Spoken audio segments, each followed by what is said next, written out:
O sonho de ganhar na loteria. Quem nunca, né? Aquela fantasia de acordar um belo dia e pronto, todos os problemas financeiros simplesmente desapareceram. É um desejo quase universal. Mas, sabe, por trás daqueles bilhetinhos coloridos e dos sorteios que a gente vê na TV, existe uma arquitetura muito complexa que mistura matemática, psicologia e até design. Bora mergulhar nisso. Olha só esse número. E não, ele não é hipotético não. Esse foi o prêmio real da Mega da Virada de 2023. Mais de R$ 500 bilhão. É o tipo de dinheiro que não só muda a sua vida, mas a vida de gerações inteiras de uma família. É a materialização daquele sonho em uma escala gigantesca. É muito fácil se perder na fantasia de um prêmio desses, né? Mas hoje a gente vai fazer a pergunta mais difícil. O que de fato está por trás de uma vitória como essa?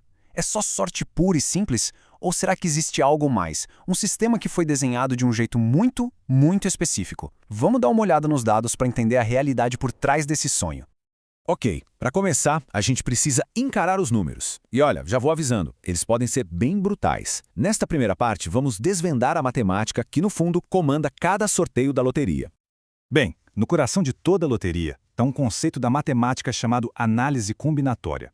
Falando de um jeito bem simples, é o estudo de quantas maneiras diferentes a gente pode agrupar um conjunto de coisas. No nosso caso, essas coisas são números. A loteria é, basicamente, um jogo gigantesco de combinatória, onde cada combinação possível de 6 dezenas é uma aposta única. Agora, o que é mais impressionante, e que esse slide mostra bem, é como umas mudancinhas pequenas no jogo causam uma explosão nas probabilidades. Pensa só, num jogo de escolher 6 números de 49, existem uns 14 milhões de combinações. Se a gente adicionar só mais um número, para 6 de 50, já pula para quase 16 milhões. E no formato da nossa Mega Sena, que é 6 de 60, são mais de 50 milhões de combinações. Cada dezena a mais torna a vitória exponencialmente mais difícil.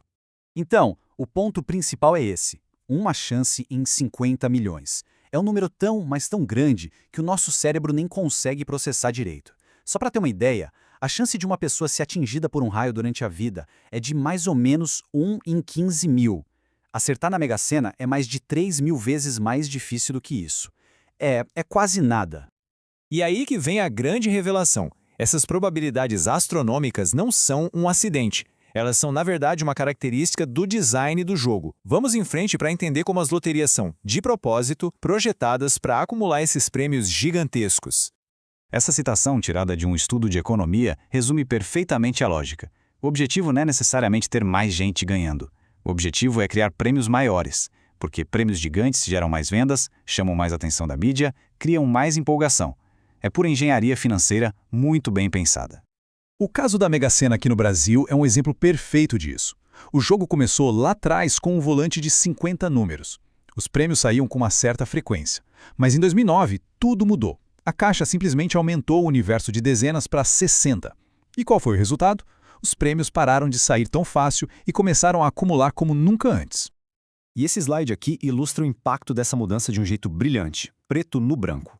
As chances de ganhar o prêmio principal despencaram, de 1 em 16 milhões para 1 em 50 milhões. E o que aconteceu em troca? A capacidade de acumular prêmios e chegar a valores recordes, como os da Mega da Virada, aumentou absurdamente. Ou seja, menos chance de ganhar, prêmios muito maiores. Exato. Mais do que triplicou. A mudança não foi um ajustezinho qualquer, não.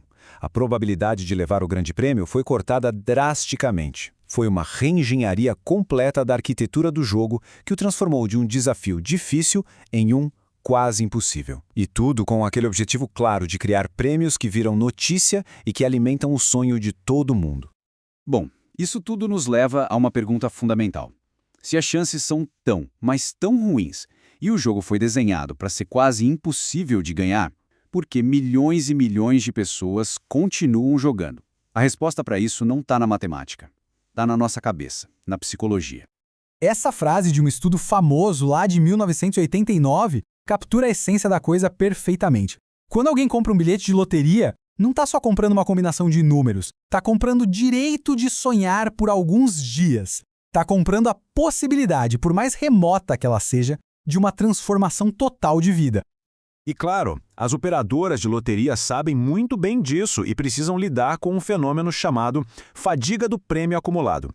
A ideia é que um prêmio de, vamos dizer, 20 milhões de reais, que antes parecia incrível, com o tempo vira algo comum. As pessoas se acostumam e só se mobilizam de verdade para valores recordes, que quebram barreiras psicológicas. Esse gráfico aqui deixa isso super claro.